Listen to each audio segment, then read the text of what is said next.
Kurumjari sir. Kariya. Karigino English class ta maitai lon ngangi dia.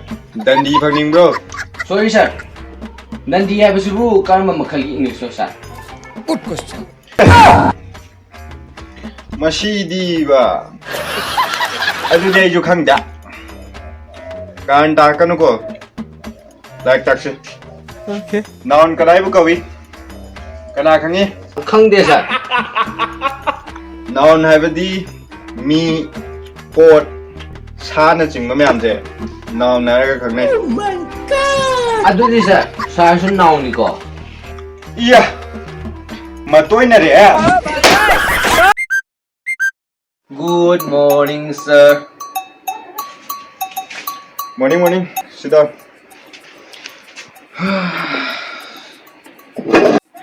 Look, students. English habisi yamna ngangbada yam nungaiba yamna strong oiba language ama khangni. Aduna Excuse me sir. Karigumba mata. kari hangni hawen.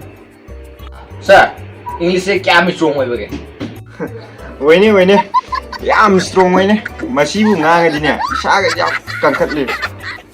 Sir, English se American actor unknown gumna strong hoy sir. Masi di ba. So guys, ngasi video do masini mayamna comment tawgedo comment section da soina habiramu aduga ngasi video sibu ibirakpa akoi oja thawangba akoi markai dagi yamtina thagatpa phongrok sari makha taba ibiraku adum aduga akoi gi Instagram gi link makha da description da soina hapcharamge aduda mayamna wari piningba leragasu akoi gi team da dum pibrak yagani.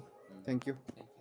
Adu tadi bol sana wasida. Hoi bon sanawari akoina bon sanai kana mayamna share amam amadi subscribe tawdabo organa subscribe soin tawbiramo. Bye Kami bibiro mo bye.